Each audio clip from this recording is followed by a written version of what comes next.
സത്യം പറഞ്ഞാൽ ഇന്നത്തെ ഈ ഒരു ദിവസം പത്രങ്ങൾ വായിക്കാൻ ഒരുപാട് പേർക്ക് കൗതുകമായിരിക്കും. കാരണം എന്ന് വെച്ചാൽ ഇപ്പോൾ ഈ ഓപ്പറേഷൻ സിന്ദൂറൊക്കെ കഴിഞ്ഞ് ഒരു വലിയ തിരിച്ചടിയൊക്കെ നടന്നതിന് ശേഷം പത്രങ്ങൾ എങ്ങനെയാണ് ഈ തലക്കെട്ടുകൾ ഉൾപ്പെടെ വലിയ രീതിയിൽ ചർച്ചയാവുകയും കൗതുകത്തോടെ നമ്മൾ നോക്കിയിരിക്കുകയും ഒക്കെ ചെയ്യുന്ന ദിവസമാണ് ഇന്ന്. അപ്പോൾ ഇന്ന് പത്രങ്ങൾ എങ്ങനെയാണ് ഓരോ വാർത്തകളും ഒക്കെ കൈകാര്യം ചെയ്തിരിക്കുന്നത്, ഓപ്പറേഷൻ സിന്ദൂറിനെ ഏതൊക്കെ തരത്തിലാണ് ഓരോ പത്രങ്ങളും വിലയിരുത്തിയിരിക്കുന്നത് എന്ന് വളരെ വിശദമായി പറഞ്ഞു തരാൻ നമുക്കൊപ്പം VS സനോജ് ഉണ്ട്. VS Sanoj, good morning. Good morning Sethu. തുടങ്ങിയാലോ? തുടങ്ങാം. ഇന്ന് വളരെ പ്രധാനപ്പെട്ട ഒരു ദിവസം കൂടിയാണ്. നമ്മളെ സംബന്ധിച്ച് മാധ്യമപ്രവർത്തകരെ സംബന്ധിച്ച് എല്ലാം തന്നെ ഒരു വളരെ പ്രധാനപ്പെട്ട ദിവസം. മാധ്യമങ്ങൾ, ചാനലുകൾ മാത്രമല്ല, ലോകത്തെ പ്രധാനപ്പെട്ട എല്ലാ പത്രങ്ങളും ഈ ഭീകരാക്രമണത്തിന് എങ്ങനെയാണ് പ്രത്യാഘാതം അല്ലെങ്കിൽ അതിൻ്റെ പ്രത്യാക്രമണം എങ്ങനെ ഇന്ത്യ നടത്തി എന്നുള്ളത് സംബന്ധിച്ച വാർത്തകൾ, ആ വാർത്തകളെ വളരെ സമഗ്രമായിട്ടും വലിയ മറ്റൊരർത്ഥത്തിൽ പറഞ്ഞാൽ വലിയ വിപുലമായ രീതിയിൽ അല്ലെങ്കിൽ പല പത്രങ്ങളെ സംബന്ധിച്ചും അത് കൂടുതൽ സെൻസേഷണലൈസ് ചെയ്യുന്ന തരത്തിലും എല്ലാ തരത്തിലും വളരെ വിഭിന്നമായ തരത്തിൽ നടത്തിയ ഒരു ദിവസം എന്ന് പറയേണ്ടി വരും. ഏതായാലും ഇന്ത്യയിലെ മൊത്തം മാധ്യമങ്ങൾ ഈ വാർത്തയിൽ വലിയ പ്രാധാന്യത്തിൽ ഉൾപേജുകളിലെല്ലാം ഇതിൻ്റെ വിശദാംശങ്ങളിൽ നിൽക്കുന്ന ഒരു ദിവസം. ലോകമാധ്യമങ്ങളടക്കം ഈ വാർത്ത വലിയ പ്രാധാന്യത്തോടെ പ്രസിദ്ധീകരിച്ചൊരു ദിവസം എന്ന് തന്നെ പറയേണ്ടി വരും. ഏതായാലും ആ വാർത്തകളിലേക്ക് കടക്കാം. മലയാള മനോരമ ഇന്ന് മലയാളത്തിൽ പ്രധാനപ്പെട്ട ഒരു പത്രം എന്ന നിലയിൽ മലയാള മനോരമ എടുത്താൽ അതിൻ്റെ ഒന്നാം പേജ് വളരെ വിശദമായി തന്നെ ഈ വാർത്തയുടെ അതിൻ്റെ ഒരു ഗ്രാഫിക് സ്വഭാവത്തിൽ, അതില്ലെങ്കിൽ അതിനെ ഇല്ലസ്ട്രേറ്റ് ചെയ്ത ഒരു സ്വഭാവത്തിൽ കൊടുത്തിരിക്കുന്നു. അതിൽ കണക്ക് തീർത്തു എന്നാണ് മനോരമ പറയുന്നത്. കണക്ക് തീർത്തു എന്നുള്ള തലക്കെട്ടോടുകൂടെ ഓപ്പറേഷൻ സിന്ദൂറിനെ കുറിച്ച് മലയാള മനോരമ എഴുതിയിരിക്കുന്നു. എങ്ങനെയാണ് ആക്രമണം നടന്നത്, ഏത് മേഖലയിൽ, ഏത് രീതിയിൽ എന്നെല്ലാമുള്ള വിശദാംശങ്ങൾ. സാധാരണ മനോരമ ഇത്തരം വാർത്തകളുടെ ഒരു ഗ്രാഫിക്കൽ, അതിൻ്റെ ഇൻഫോഗ്രാഫിക്സ് എന്ന് പറയുന്ന തരത്തിലേക്ക് കൊണ്ടുപോകാറുണ്ട്. അത് ഇത്തവണയും മലയാള മനോരമ ആ രീതി തുടർന്നിരിക്കുന്നു എന്ന് പറയേണ്ടി വരും.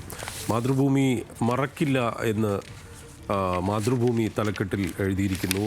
മാതൃഭൂമി ഈ നമ്മൾ നടത്തിയിട്ടുള്ള ഇന്ത്യയുടെ ആക്രമണവുമായി ബന്ധപ്പെട്ട വളരെ വിശദമായ തരത്തിലേക്കുള്ള വാർത്ത ഉൾപേജുകളിലും ഒപ്പം തന്നെ അവരുടെ 6-7 പേജുകൾ, എഡിറ്റ് പേജിലെല്ലാം തന്നെ ഇതുമായി ബന്ധപ്പെട്ട വളരെ വിശദമായ വാർത്തകൾ മാതൃഭൂമി നൽകിയിട്ടുണ്ട്. മാതൃഭൂമിയുടെ മുൻ എഡിറ്ററായിട്ടുള്ള M. കേശവ മേനോൻ നേരത്തെ പാകിസ്ഥാനിലും അഫ്ഗാനിസ്ഥാനിലും എല്ലാം ഹിന്ദുവിൻ്റെ ലേഖകനായിരുന്നു. അദ്ദേഹത്തിൻ്റെ ലേഖനം ഉൾപ്പെടെ മാതൃഭൂമി ഇന്ന് നൽകിയിരിക്കുന്നു.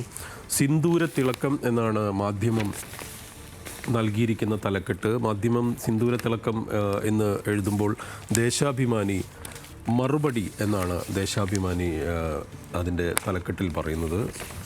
വളരെ വിശദമായ രീതിയിൽ തന്നെയാണ് മാധ്യമവും ദേശാഭിമാനിയും അതുപോലെ മറ്റ് പത്രങ്ങളും, സുപ്രഭാതം, ചന്ദ്രിക അടക്കം എല്ലാ പത്രങ്ങളും ഇത് വളരെ വിശദമായി തന്നെ ഈ വാർത്തയെ കൈകാര്യം ചെയ്തിരിക്കുന്നു. കണക്ക് തീർത്ത് ഇന്ത്യ എന്നാണ് സുപ്രഭാതത്തിൻ്റെ തലക്കെട്ടിൽ പറയുന്നത്. കണക്ക് തീർത്ത് ഇന്ത്യ.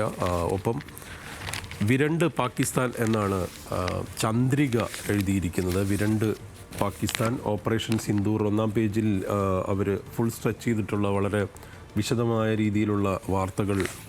ചന്ദ്രിക അടക്കം. കേരള കൗമുദി കുറച്ചുകൂടെ ഒരു ഇന്ത്യൻ ദേശീയതയുമായി ബന്ധപ്പെട്ട ഒരു തലക്കെട്ടിലേക്ക് കേരള കൗമുദി പത്രം പോയിരിക്കുന്നു. ഭാരതാംബയ്ക്ക് സിന്ദൂര തിലകം എന്നാണ് എഴുതിയിരിക്കുന്നത്. ഏതാണ്ട് എല്ലാ പത്രങ്ങളും വളരെ വിശദമായ രീതിയിൽ തന്നെ ഈ വാർത്തകളെ അവതരിപ്പിച്ചിട്ടുണ്ട്. ഏതായാലും ഇതിൻ്റെ വാർത്തയുടെ വിശദാംശങ്ങളിലേക്ക് വരികയാണെങ്കിൽ നമുക്ക് മലയാള മനോരമ ഇതിൻ്റെ ഉൾപേജുകളിൽ വളരെ ഇതുമായി ബന്ധപ്പെട്ട നയതന്ത്ര വിദഗ്ധരടക്കമുള്ളവർ എങ്ങനെയാണ് ഈ കാര്യങ്ങളെ നോക്കിക്കാണുന്നത്, എങ്ങനെയാണ് ഏതൊക്കെ ആയുധങ്ങൾ എങ്ങനെ ഉപയോഗിച്ചു എന്നത് സംബന്ധിച്ച്, അതുപോലെ സൈനിക നടപടി വിവരിച്ച കേണൽ സോഫിയ, അതുപോലെ വ്യോമിക, അതായത് സോഫിയ ഖുറേഷിയും വ്യോമിക സിംഗിനെ കുറിച്ചുമുള്ള പ്രത്യേക സൈഡ് സ്റ്റോറി എല്ലാം നൽകിയിട്ടുണ്ട്.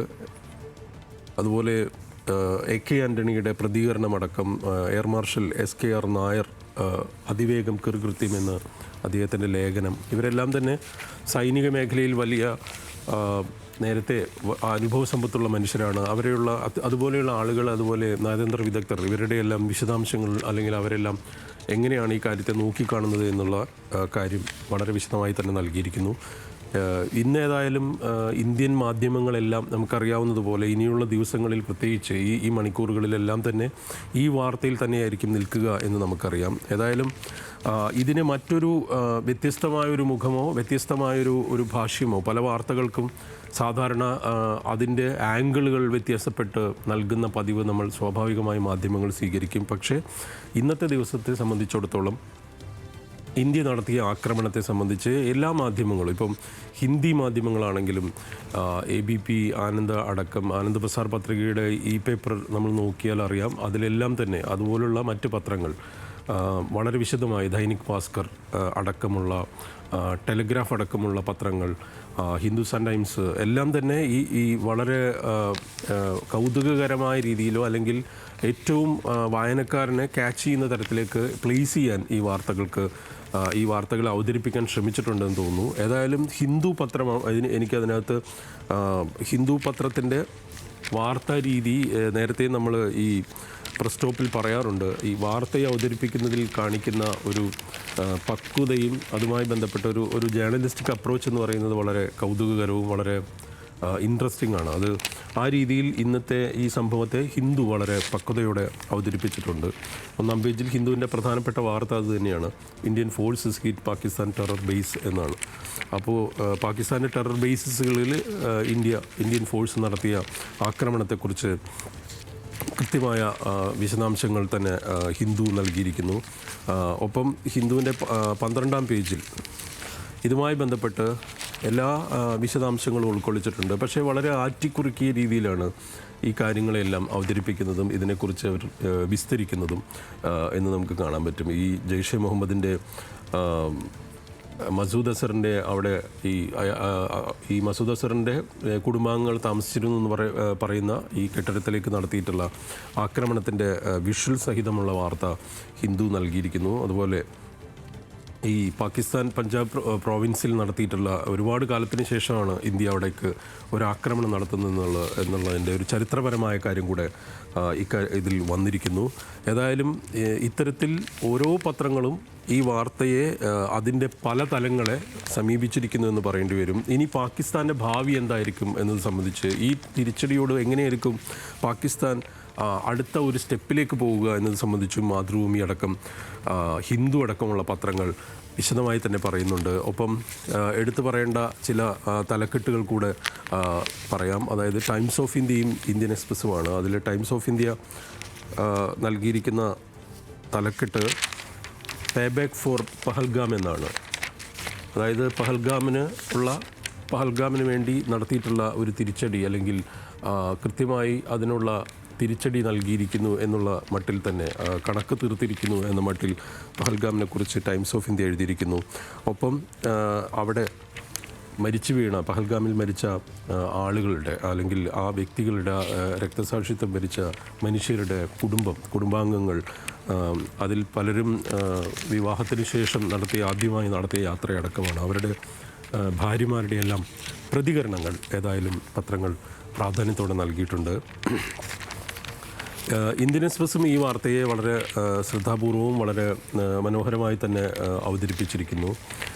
പഹൽഗാം അവെഞ്ച്ഡ് എന്ന് എഴുതിയിരിക്കുന്ന 1-ാം പേജിലെ ഇന്ത്യൻ എക്സ്പ്രസിൻ്റെ വാർത്തയ്ക്ക് പുറമെ ഇന്ത്യൻ എക്സ്പ്രസ് മറ്റൊന്നുകൂടെ കൊടുത്തിരിക്കുന്നു. അതായത് പ്രിസിഷൻ സ്ട്രൈക്കാണ് നടത്തിയിരിക്കുന്നത്. അതിൻ്റെ ആ സ്ട്രൈക്ക് നടത്തിയതിൻ്റെ ടെറർ ക്യാമ്പ്സുകൾ എങ്ങനെയാണ് ഇവർ ഇതിനകത്തേക്ക് ഫോക്കസ് ചെയ്തതും ഈ ഹൈഡ് ഔട്ടുകളെ എങ്ങനെ കൃത്യമായിട്ട് പിൻ പോയിൻ്റ് ചെയ്തുകൊണ്ട് ആക്രമണം നടത്തി എന്നുള്ളതിനെ സംബന്ധിച്ച് ഈ പ്രിസിഷൻ സ്ട്രൈക്ക് എന്നുള്ള സൈന്യത്തിൻ്റെ തന്നെ പ്രയോഗം എങ്ങനെയാണ് എന്നുള്ളത് സംബന്ധിച്ച് വളരെ വിശദമായി തന്നെ നൽകിയിരിക്കുന്നു.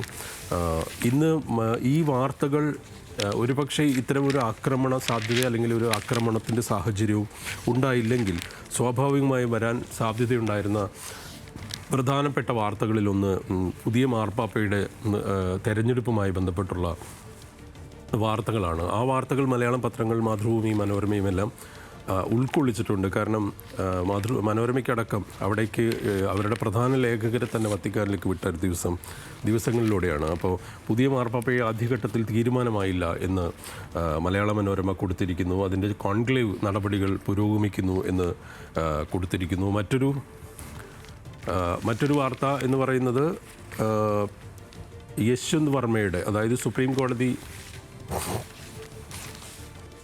കോടതി അതായത് ന്യായാധിപനായിട്ടുള്ള യശ്വന്ത് വർമ്മയുടെ വീട്ടിൽ നിന്ന് നോട്ടുകെട്ടുകൾ കണ്ടെടുത്തതുമായി ബന്ധപ്പെട്ട വാർത്തയാണ്. ആ വാർത്തയ്ക്കും മലയാള മനോരമയും മാതൃഭൂമിയും പ്രാധാന്യത്തോടെ നൽകിയിരിക്കുന്നു. മറ്റൊരു ഇന്നലെ നമുക്ക് ഈ പറഞ്ഞ പോലുള്ള ബഹളങ്ങളിൽ ഒന്നുമില്ലായിരുന്നെങ്കിൽ ഒരു പക്ഷേ രോഹിത് ശർമ്മയുടെ ടെസ്റ്റ് ക്രിക്കറ്റിൽ നിന്നുള്ള വിരമിക്കൽ ഒരു പ്രധാനപ്പെട്ടതായിരുന്നു. അതുപോലെ ബാഴ്സയെ ഇന്റർ മിലാൻ വീഴ്ത്തിയ വാർത്തയ്ക്കും പ്രാധാന്യമുണ്ടായിരുന്നു. ഈ വാർത്തകളാണ് മറ്റു വാർത്തകൾ എന്ന തരത്തിൽ നമ്മളുടെ ഈ പാകിസ്ഥാനിലേക്ക് നടത്തിയ ഈ ഭീകര ക്യാമ്പുകളിലേക്ക് നടത്തിയ ആക്രമണത്തെ മാറ്റി നിർത്തിയാൽ, അല്ലെങ്കിൽ ആ വാർത്തകളുടെ പ്രാധാന്യം അതിനുശേഷമുള്ള മറ്റു വാർത്തകളിലേക്ക് കടന്നാൽ വരാവുന്നത് ഇന്റർ സ്ട്രൈക്ക് എന്ന മാതൃഭൂമി നൽകിയിരിക്കുന്നു. ടെസ്റ്റ് കഴിഞ്ഞെന്ന് രോഹിത് ശർമ്മയുടെ വിരമിക്കൽ പ്രഖ്യാപനത്തോട് മാതൃഭൂമി നൽകിയിരിക്കുന്നു. ഒപ്പം വാഷിങ്ടൺ പോസ്റ്റും ന്യൂയോർക്ക് ടൈംസും അടക്കം ലോകത്തിലെ വിവിധ മാധ്യമങ്ങൾ ഈ കാര്യത്തിൽ,